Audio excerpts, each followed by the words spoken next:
There was a single candle, in the room where I died, no physician, no family, no one to mark the hour, just winter coming through the wall, and the sound of celebration from the main hall, his main hall, her celebration, my jewelry at her throat. That was how my first life ended, in a side room, in the cold, having made myself small for 3 years, for a man who never once looked back to check. I want you to hold that image, because the next time I opened my eyes, it was summer, and Peijan Yuan had not yet ruined me, and I had a great deal of work to do. I woke into my own body, like stepping into a house I had already memorized. Summer, the year before the elopement. The banquet was tonight. I lay still for exactly 3 breaths.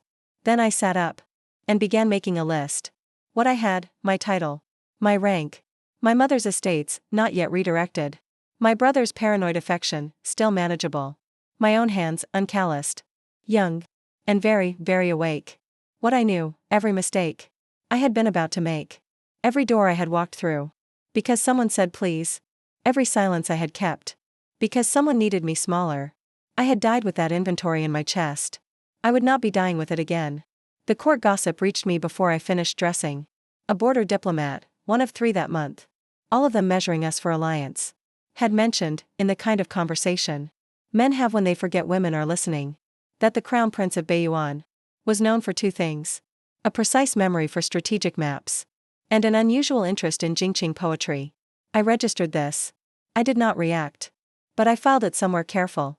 And I moved on. Peijan Yuan was in the outer hall when I descended. I had loved him, once. I want to be honest about that. I had loved him the way a woman loves. When she has confused chosen by with choosing. When she mistakes someone's willingness to receive her devotion for proof that she is seen. He had not seen me. He had seen my title, my access, and the door I could open for him at court. I understood this now. I looked at him from across the room.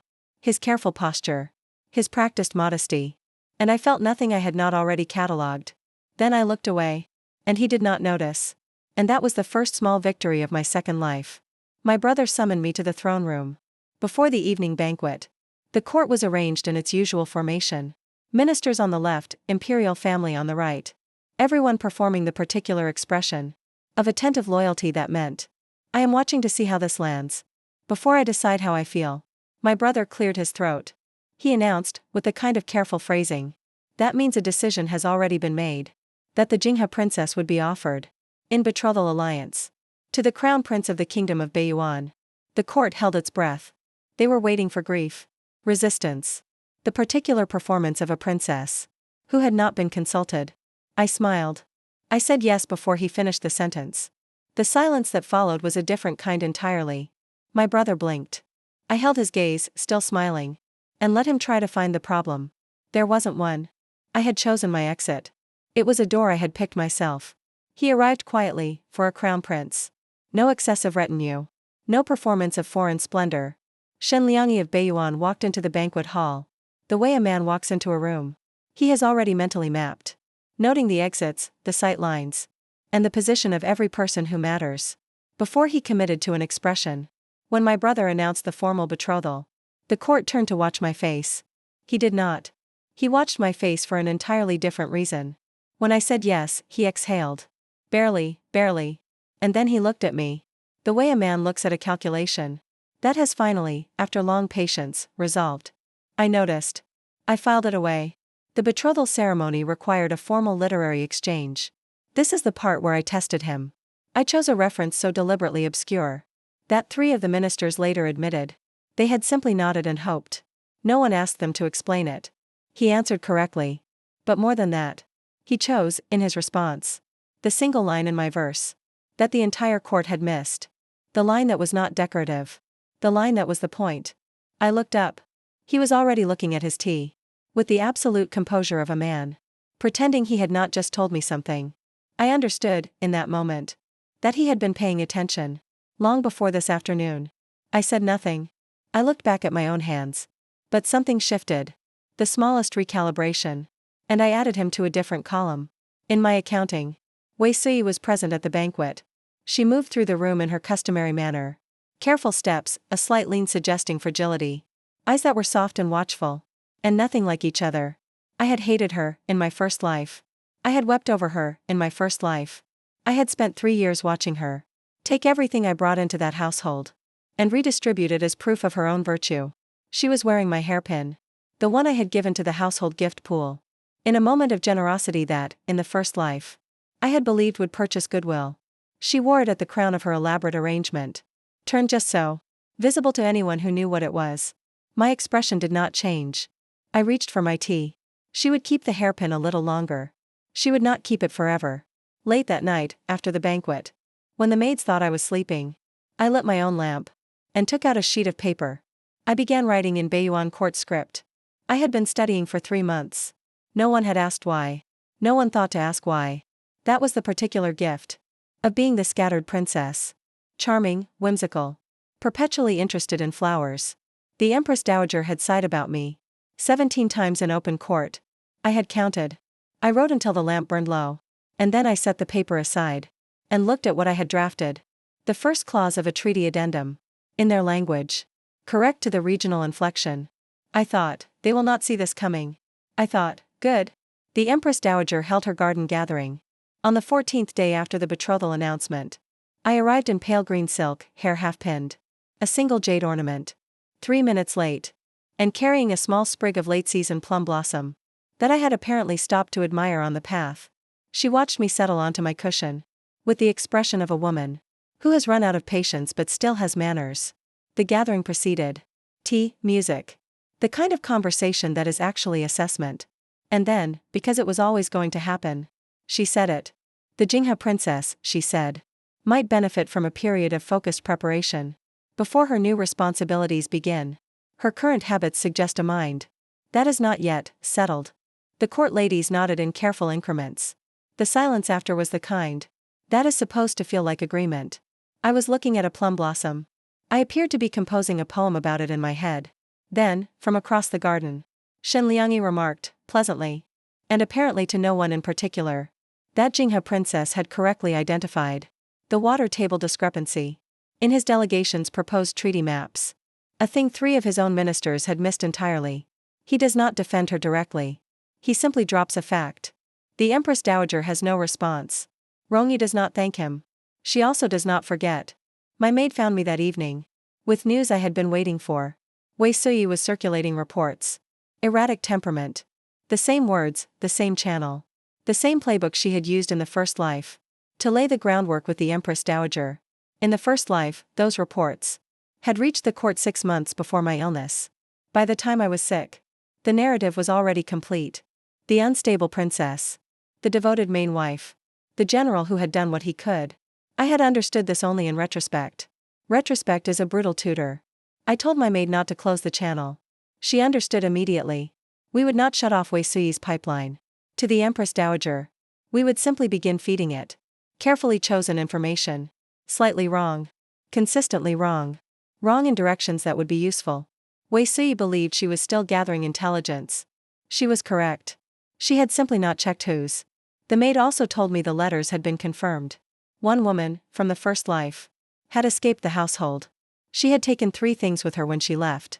Her own freedom, a small amount of silver, and a bundle of correspondence. She had watched Wei Suyi burn the drafts of, and believed, incorrectly, that she had destroyed completely. The originals were in elegant handwriting. They were dated. They were detailed. They were, at present, in a locked box. In a room that only I and my 3 women knew the location of. I thought of Wei Suyi at the banquet. With my hairpin at her crown. I thought, not yet. But, late that night, she is reading the treaty documents. Shen Liangyi's attaché left at the formal session. She finds the water table discrepancy. Before she finishes the first page, she sets the document down. She picks up her brush. She makes a note in the margin. In Bayuan court script. The Empress Dowager made her move on the 23rd day. At the formal session, in front of the full court assembly. She proposed, with the gentle authority of a woman who has never been questioned about anything she has framed as maternal concern, that the Jingha princess take 3 months to prepare her mind and manner before the betrothal was formalized. The court received this. Several ministers wrote it down. The intent was clear. Stall. Reassert control. Remind everyone, including me, including Shen Liangyi, that my exit could still be reframed as managed transition. I listened to the full proposal.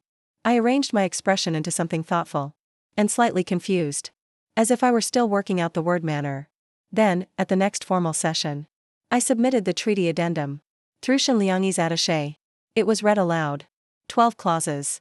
Correct legal terminology in both court languages. The water table correction.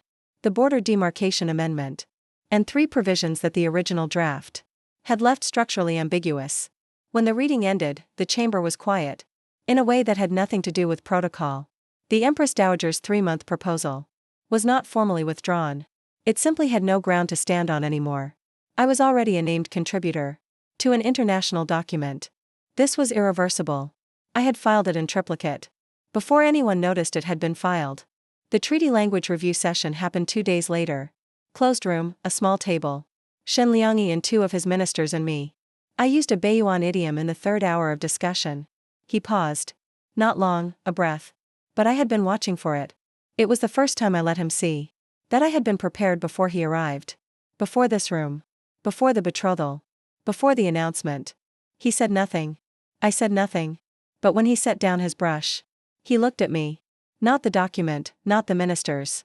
And I held his gaze for one measured moment. Before I looked away. It was not nothing. We both knew it was not nothing. Pei Zhanyuan submitted his memorial, requesting appointment to the Northern Campaign. On the 5th day of that month. My maid brought it to me. I read it. I set it aside. The supply chain records from that campaign existed. I had access to them from the first life. When I still had access to household correspondence. Back when I had watched the correspondence come and go. And had not yet understood what I was reading. I understood now. The records were in process. The procedural chain was being established. I had contacted a Ministry of War clerk I knew in the first life. A careful man, a methodical man. A man who had been passed over for promotion 3 times. For reasons that were political and could not be said aloud. I had been pleasant. I had asked nothing directly. He had understood. That evening, the session ended. And Shenliangyi passed her something as I gathered my materials. A small note, folded once. The correct character for a Beiyuan term. She had used with a slight regional inflection. He had corrected it. She reads it twice. She tucks it into her sleeve. The Ministry of Revenue confirmation arrived. On a morning that smelled of early autumn. My maid placed it on my desk without comment. I read it without standing. 3 properties. Previously held under Wei Suyi's family. Through a redirection of dowry documentation. That had been, in the original filing, carefully obscured. Now confirmed, through the inheritance filings. I had submitted 18 months ago. As mine. The filing had gone in under the scattered princess cover. An unfocused princess might, in a moment of vague administrative concern, submit inheritance documentation to the Ministry of Revenue. No one thought anything of it. No one watched it process. No one understood, until the confirmation landed, what it had been building toward. I wore my mother's jewelry to the confirmation ceremony. Not all of it. I chose carefully. The set she had worn at formal court sessions. The pieces that anyone who had been in this court for more than 10 years would recognize on sight. I walked in. I sat where I was directed. The court ladies present, with 2 exceptions, were the same women who had been present when my title was stripped in the first life. I did not look at them. I looked at the documents as they were read. My expression was composed. Shenliangyi arrived. He was not required to attend. He was not expected. He stood in the position appropriate for a foreign dignitary. Visible enough to confer legitimacy. Distant enough to not overshadow. She sees him. She does not acknowledge it in public. Wei Suyi sees the jewelry. She understands immediately what it means. Her face does something small and controlled. Rongyu does not look at her. She says nothing. She doesn't need to. The jewelry is already wearing itself. That evening, she sends a note. A single line from a Beiyuan landscape poem. He will understand what it means. That evening, alone with her maid. She sits for 10 minutes without speaking. This is allowed. That evening, a letter arrives from the northern garrison. Not to Rongyu. But flagged by her maid network. Pei Zhanyuan has submitted a formal request for a supply chain audit review of his own campaign records. He is trying to get ahead of something. He is 2 months too late. The court week that ended everything began with a garden. Wei Suyi was present at a senior court gathering. 3 senior court ladies, the Empress Dowager. A formal afternoon tea. That had the texture of a performance everyone was already tired of. I arrived in pale silk, slightly late. A small apology about a flower I had stopped to look at. I sat. I accepted my tea. I waited for the appropriate moment in the conversation. The natural pause after the Empress Dowager finished a story. About a recent diplomatic gift. And then I said, in the voice I use when I am merely curious. Oh, I wonder if Wei Sui might help me with something. I came across some old correspondence recently. Her handwriting is so distinctive. I thought perhaps she might explain these letters. I produced them from my sleeve. 7 letters, original copies. In Wei Sui's own elegant hand. I set them on the table. I did not accuse. I did not explain. I asked, very gently, for an explanation of the correspondence. Wei Sui had prepared for accusations. She had spent years preparing for accusations. Deflecting them, redirecting them, weeping through them. She had not prepared for receipts delivered without heat. She had not prepared for her own handwriting. In a room with the Empress Dowager. Being passed from hand to hand in silence. Her frailty had always been a performance. But a performance requires an audience. That is willing to receive it. This audience was reading. The tribunal review landed in the same court week. I was not present. I had nothing to be present for. The supply chain records spoke in numbers. Not in emotion. Inflated troop counts. Siphoned grain allowances. A pattern across 4 campaign cycles. That had been invisible until someone built the procedural chain. To make it visible. Pei Zhanyuan argued. He was good at arguing. Then the records were read into the tribunal ledger. And he stopped arguing. Wei Sui's family, already compromised by the letter reading, was subsequently implicated in the falsified estate documents. Their role surfacing in the same tribunal review. 2 collapses. 1 court week. Neither required me to raise my voice. He found me in the corridor afterward. He said nothing. She says, it's done. He nods once. They walk in the same direction. This is enough. Her brother, Rongwei, sits very still after the tribunal. He has received evidence of how thoroughly everyone underestimated her. And how thoroughly he enabled that. He does not speak. She does not help him. He will have to arrive at his conclusions on his own time. The Empress Dowager does not reprimand anyone. The absence of reprimand is its own acknowledgement. Rongyu notes it. She files it under, outlasting.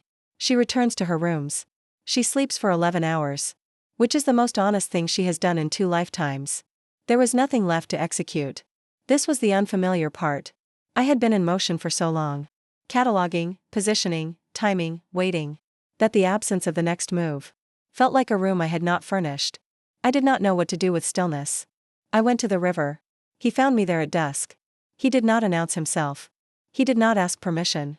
He sat beside me on the bank. Without explanation or invitation. And he looked at the water. With the patience of a man who had decided something.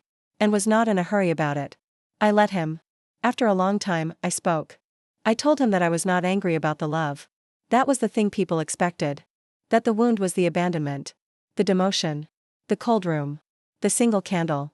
Those were the visible parts. The wound was earlier. The wound was every morning I woke up. And chose to be less intelligent than I was. Because the man I loved needed me to be manageable. Every opinion I swallowed. Every observation I held back. Every document I could have filed. Every record I could have read. Every question I could have asked. Set aside. Because it would have made the space between us too wide for him to pretend we were equal. I had died of smallness. Not illness. 3 years of continuous diminishment. And by the end I didn't have enough self left to survive a winter. He listens. He does not apologize on behalf of men. Or offer a solution. Or reframe the memory into something bearable. He says, "You're not doing that now." She is quiet for a long time. Then, "No. I'm not." This is the scene where she permits him to matter. Rongyu's maid brings one note before the river scene. Pei Zhanyuan has arrived at the northern garrison. He requested that posting. It is the same path Shen Liangyi's delegation traveled through. She reads the note. She folds it. She will handle this. Not today. Her brother summons her privately. He does not apologize. He offers, with visible effort, to formally reinstate her full imperial title. At the wedding reception. She accepts without expression. She will not make it easy for him. She will also not refuse. After the river, late. Walking back through the courtyard. He falls into step beside her. After a long silence, she says, "You knew something about me before the banquet." One story. He is quiet for a moment. Then, yes. She does not ask what it was. She will. Not tonight. The treaty signing at the formal wedding reception. Equal signatories, by her insistence. After the seals are pressed. He passes her the document first. Without being asked. She signs her full name. Not her title. Her name. He watches her. She does not look at him.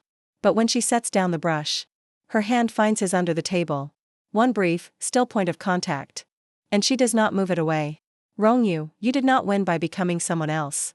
You won by finally becoming fully yourself. Without apology. And letting the rest of the world adjust. This has been a whisper from the Teahouse. If you enjoyed this story, like this video. Subscribe to the channel. And leave a comment telling us what you think will happen next. A new episode drops soon. We will see you there.